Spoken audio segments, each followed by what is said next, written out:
राजा भोज एक न्यायप्रिय राजा थे, जो अपनी प्रजा को अपने बच्चों की तरह प्यार करते थे। उनके दरबार में बहुत से विद्वान थे और राजा चापलूसों से हमेशा दूर रहते थे। प्रजा उन्हें भगवान की तरह पूजती थी और उनकी जय जयकार करती थी। राजा रात में भेष बदलकर प्रजा के घरों के पास घूमते थे ताकि उनके दुख सुख का पता लगा सकें। एक रात राजा भोज एक गरीब ब्राह्मण की झोपड़ी के पास से गुजर रहे थे। उन्होंने देखा कि ब्राह्मण और ब्राह्मणी बातें कर रहे थे। झोपड़ी में एक छोटा सा दीपक जल रहा था। ब्राह्मण अपनी पत्नी से कह रहा था कि वो अब बहुत बूढ़ा और कमजोर हो गया है। उसके शरीर में अब इतनी शक्ति नहीं है कि वो अपने यजमान के घर जाकर पूजा पाठ करा सके। उसका कोई बेटा भी नहीं है जो कमाकर खिला सके। उसने कहा कि अब उसके पास केवल एक ही रास्ता है कि वो राजा भोज के दरबार में जाए। ब्राह्मणी ने कहा, ठीक है स्वामी, कहते हैं कि राजा भोज बड़े दयालु हैं, वो हमारी मदद जरूर करेंगे। अगले दिन सुबह होते ही वो ब्राह्मण राजा भोज के दरबार में पहुंच गया। राजा का अभिवादन करते हुए ब्राह्मण कहने लगा, महाराज, मैं 80 साल का बूढ़ा और कमजोर व्यक्ति हूं। ऐसी दशा में मैं खुद कमा नहीं सकता। कहते हैं कि बुढ़ापे का सहारा बेटा होता है, पर मेरा दुर्भाग्य है कि मेरा कोई बेटा नहीं है। अब ऐसी स्थिति में राजन, मुझे 2 वक्त की रोटी भी मिलना मुश्किल है। राजा भोज ने उस ब्राह्मण की गरीबी का पता रात में ही लगा लिया था। इसलिए राजा भोज ने 100 सोने और चांदी के सिक्के उस ब्राह्मण को दे दिए। ब्राह्मण के पास अब इतना धन आ चुका था कि वो सुख से अपना जीवन बिता सकता था। ब्राह्मण खुशी खुशी घर पहुंचा और वो रुपए एक लकड़ी के संदूक में रख दिए। किंतु रात में एक अजीब घटना घटी। सुबह जब ब्राह्मण ने संदूक खोला तो सारे रुपए गायब थे। ब्राह्मण सोच में पड़ गया कि उसके घर के दरवाजे सुबह तक बंद थे। कोई व्यक्ति घर के अंदर आया भी नहीं तो रुपए कहाँ चले गए। वो ब्राह्मण परेशान होकर सुबह दूसरी बार राजा भोज के दरबार में पहुंच गया और रात का सारा हाल बताया। राजा ने उसे दूसरी बार भी 100 सोने चांदी के सिक्के दिए। ब्राह्मण बहुत खुश हुआ। अब ब्राह्मण उन रुपयों से अपना नया मकान बनवा सकता था, किंतु होनी को कुछ और ही मंजूर था। ब्राह्मण रात को गहरी नींद में सोया था। उसने सपने में देखा कि राजा भोज उससे कह रहे हैं, ब्राह्मण देवता, राज्य पर बहुत बड़ा संकट आ गया है, इसीलिए मैं वो रुपए लेने आया हूं जो मैंने सुबह तुम्हें दिए थे। ब्राह्मण ने खुशी खुशी वो रुपए राजा को लौटा दिए। जब सुबह हुई तो ब्राह्मण ने देखा कि आज भी संदूक से वो रुपए गायब थे। ब्राह्मण की कुछ समझ में नहीं आ रहा था कि सपने में लौटाए गए रुपए सचमुच कैसे गायब हो गए। वो गरीब ब्राह्मण सुबह राजा भोज के दरबार में फिर पहुंचा और रात का सारा वृत्तांत राजा को कह दिया। राजा घोर आश्चर्य में पड़ गया। वो चकित था। राजा ने अपने कोषाध्यक्ष को आदेश दिया कि 100 सोने और चांदी के सिक्के ब्राह्मण को फिर दिए जाएं। राजा की आज्ञा का पालन हुआ। ब्राह्मण खुशी खुशी घर पहुंचा, लेकिन राजा भोज ने निश्चय कर लिया था कि वो आज रात खुद ब्राह्मण की कुटिया के पास पहुंचकर सब कुछ अपनी आंखों से देखेगा। रात में राजा जब ब्राह्मण की कुटिया के पास पहुंचा तो रात के तीसरे पहर की घटना देखकर राजा हैरान था। राजा ने देखा कि बिल्कुल उसी की शक्ल सूरत वाला व्यक्ति ब्राह्मण की कुटिया में पहुंचकर वो रुपए वापस मांग रहा है। राजा भोज ने जब ये देखा तो राजा से रहा न गया। राजा अपने उस हमशक्ल व्यक्ति के पास पहुंचकर कहने लगे, महाशय, आप कौन हैं जो इस गरीब ब्राह्मण को दुखी कर रहे हैं? आप राजा नहीं हैं, राजा तो मैं हूं। आप इस तरह से क्यों इस ब्राह्मण को दुखी कर रहे हैं और मुझे बदनाम कर रहे हैं? राजा के उस हमशक्ल ने राजा से कहा, राजन, आप नहीं जानते कि ये गरीब ब्राह्मण अपने किए गए कर्मों का फल भोग रहा है। इस ब्राह्मण के रुपए या तो गायब हो जाएंगे या इसका बना बनाया मकान गिर जाएगा। ये इन पैसों का उपयोग नहीं कर पाएगा क्योंकि सुख इसके भाग्य में है ही नहीं। राजन, हर व्यक्ति को उसके किए गए पूर्व कर्मों का फल मिलता है। इस ब्राह्मण की गरीबी इसके पूर्व में किए गए कर्मों के कारण ही मिली है। राजा भोज ने कहा, इसमें कोई शक नहीं है महाराज, लेकिन मैं आपसे विनती करता हूं कि इसे कोई दंड न दे। इसकी करनी का दंड मैं भुगतने के लिए तैयार हूं। राजा ने बहुत विनती की। तब राजा का वो हमशक्ल कहने लगा, राजन, होनी का दंड तो सबको मिलता है। मनुष्य कर्मों और भाग्य का गुलाम है। तुम्हें भी अपने पूर्व में किए गए कर्मों का फल भोगना पड़ेगा। इससे कोई बच नहीं सकता। इस दुनिया में सबको प्रकृति से लड़ना पड़ता है। ये प्रकृति ही सबको अच्छा और बुरा अवसर प्रदान करती है। कर्मों का खेल बड़ा अजीब है। ये कहकर वो राजा का हमशक्ल गायब हो गया। एक दिन राजा अपने सबसे तेज और ताकतवर घोड़े पर सवार होकर जंगल में शिकार खेलने निकल गए। राजा के साथ कुछ सिपाही भी थे। सारा दिन शिकार की तलाश करते करते वे अपने राज्य की सीमा पर पहुंच गए।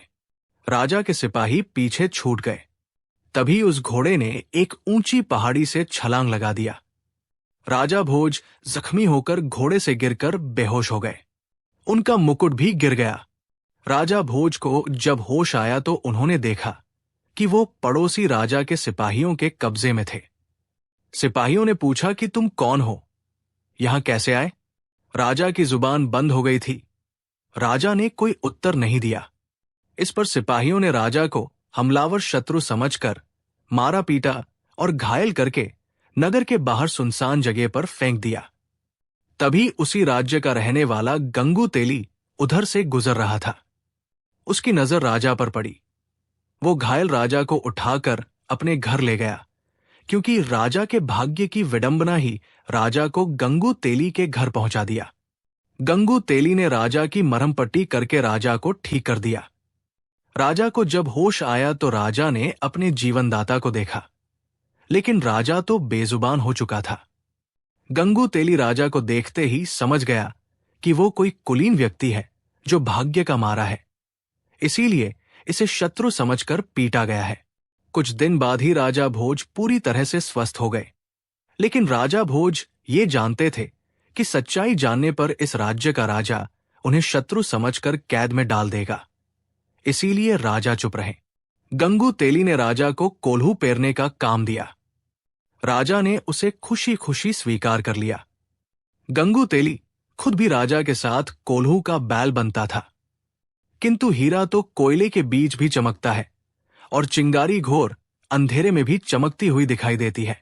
गंगू तेली ने राजा की विशाल बाहें, चौड़ी छाती, चमकता हुआ मस्तक देखकर अनुमान लगाया कि ये उसका दास जो है वो कोई साधारण व्यक्ति नहीं है। राजा भोज को अपने जीवनदाता का कर्ज चुकाना था, इसीलिए पूरी तरह स्वस्थ हो जाने पर भी राजा ने अपना भेद नहीं खोला। एक दिन राजा स्वभाववश कोई एक गीत गुनगुना रहे थे तो वहां तेल के लिए आए हुए ग्रामीणों ने राजा का गीत सुना। राजा की मधुर आवाज सबके मन को भा गई। फिर जब राजा कोई गीत गाते तो गंगू तेली के साथ सभी गीत का आनंद लेते। उस देश का राजा भी संगीत का बहुत बड़ा प्रेमी था। उसकी राजकुमारी भी संगीत की शिक्षा ले रही थी। उस राज्य के राजा के दरबार में गायकी और नृत्य हुआ करते थे और गाने वालों को उचित इनाम भी दिया जाता था। उस राज्य के राजा के दरबार में संगीत का विशाल आयोजन था। सबसे अच्छे संगीतकार को चुना जाना था। किसी तरह से गंगू तेली ने अपने दास राजा भोज को तैयार किया और तय समय पर राजा भोज अपने स्वामी गंगू तेली के साथ उस दरबार में पहुंचे। राजा भोज साधारण वस्त्रों में थे, लेकिन उनके शरीर से एक चमक झलक रही थी। दरबार में चारों तरफ खुशी और उत्साह था। बड़े बड़े गायकों ने अपना अपना गाना सुनाया, परंतु राजा की बेटी वसुंधरा अभी भी श्रेष्ठ गायक की तलाश में थी। अंत में कोने में बैठे हुए गंगू तेली ने राजा भोज की तरफ संगीत के लिए इशारा किया। राजा भोज ने खड़े होते ही चारों तरफ हाथ जोड़कर अभिवादन करके मंच की तरफ चल दिए। राजा भोज ने गंगू तेली के नौकर के रूप में अपना परिचय दिया और वीणा उठाकर गाना शुरू किया। दरबार में बैठे हुए सभी लोग मंत्रमुग्ध हो गए। चारों तरफ से वाहवाह की आवाजें आने लगी। राजकुमारी चिल्लाते हुए कहने लगी, महान गायक, श्रेष्ठ गायक, पहली बार खुली सभा में राजकुमारी को इस तरह चिल्लाना राजा और दरबारियों को बड़ा अजीब लगा। राजकुमारी पर जैसे संगीत का जादू छा गया था। वो खड़ी होकर फिर चिल्लाने लगी, यही है मेरा गायक, यही है श्रेष्ठ संगीतज्ञ, यही है संगीतज्ञ। राजा को यकीन ही नहीं हो रहा था कि राजकुमारी एक साधारण आदमी को इस तरह से अपना मान लेगी। उस सभा में अपना मान लेने और विजय व्यक्ति का मतलब था राजकुमारी का जीवन साथी। राजा ने राजकुमारी से कहा कि बिना वंश जाने इस तरह तुम्हारा कहना उचित नहीं है, क्योंकि तुम कोई साधारण कन्या नहीं हो, इस राज्य की राजकुमारी हो। राजकुमारी ने कहा, पिताजी, ये कोई साधारण व्यक्ति नहीं है, ये कुलीन वंश का गुणी राजकुमार है, आप परीक्षा करके देख लें। राजकुमारी वसुंधरा ने पूरे विश्वास के साथ उत्तर दिया, क्योंकि राजकुमारी का मन कहता था कि ये कोई साधारण व्यक्ति नहीं है। राजा सिद्धराज के दरबार में ज्ञानियों की कमी नहीं थी। वहां 4 विद्वान धर्मदेव, कर्मदेव, तपदेव और पुण्यदेव बैठे थे। राजा ने दरबारियों को संबोधित करते हुए कहा, विद्वानों, हम इस युवक का परिचय इसके गुणों से ही जानेंगे। हमारे 4 विद्वान ही उस श्रेष्ठ गायक का चुनाव करेंगे जिसे वसुंधरा पसंद कर सकेगी। हम स्वयं इन 4 विद्वानों से उस युवक के बारे में प्रश्न करेंगे। सबसे पहले सिद्धराज ने विद्वान धर्मदेव से प्रश्न किया कि धर्मदेव, इस आर्यावर्त में सबसे अधिक धार्मिक युवक राजकुमार कौन है? धर्मदेव ने कहा, महाराज, आप स्वयं बुद्धि के भंडार हैं, परंतु जहां तक मुझे देश प्रदेश का ज्ञान है, धारा नगरी के राजकुमार राजा भोज है। वे बड़े बड़े धार्मिक कार्य किए हैं, सारी प्रजा उन्हें देवता की तरह पूजती है। राजा सिद्धराज ने अगला प्रश्न तपदेव से किया कि तपदेव, आप बताएं कि इस धरती पर आप किस युवक को तपस्वी मानते हैं? तपदेव ने कहा, महाराज, राजा भोज ही कई युद्धों में जीवन मृत्यु के बीच पहुंचकर विजय हुए हैं। ऐसे वीर को मृत्यु भी आसानी से नहीं छोड़ सकती। राजा सिद्धराज ने तीसरा प्रश्न कर्मदेव से किया कि आप बताएं कि इस धरती पर किस युवक के कर्म अच्छे हैं? कर्मदेव ने कहा, महाराज, जहां तक मुझे ज्ञान है, राजा भोज के कर्म बहुत अच्छे हैं। राजा सिद्धराज ने अंतिम प्रश्न पुण्यदेव से किया कि पुण्यदेव, आप बताएं ऐसा कौन सा पुण्यात्मा युवक है जो हमारी सभा में आकर हमारी राजकुमारी का पाणी ग्रहण कर सके? महाराज, ऐसी पुण्यात्मा तो इस धरती पर राजा भोज ही है। उनके पुण्य की कहानियां अनेक हैं, वे सबसे महान हैं, पुण्यदेव ने स्पष्ट किया। अब सारे दरबार में सन्नाटा था कि अब इस युवक का क्या होगा, पर वो युवक बिल्कुल शांत और गंभीर खड़ा था। राजा ने उस युवक से पूछा कि तुम अच्छे कलाकार अवश्य ही हो, परंतु हमारे सभासदों का निर्णय सुन लिया होगा। हमारी बेटी ने न जाने कैसे अचानक दरबार में ये अभद्रता क्यों कर डाली। हमारी बेटी केवल राजकुमार भोज के ही अनुकूल है। हमारे विद्वानों के अनुसार राजा भोज में 4 गुण धर्म, कर्म, तप और पुण्य मौजूद है। उस युवक ने कहा, नहीं महाराज, हमारी दृष्टि क्षमा करें। भोज के गुणों से भी बड़ी शक्ति है जो महान व्यक्तियों को भी अपने वश में रखती है। राजा सिद्धराज चिल्लाते हुए बोले कि तुम हमारे विद्वानों का अपमान कर रहे हो। क्या धर्म, कर्म, तप और पुण्य से भी बड़ी कोई शक्ति है?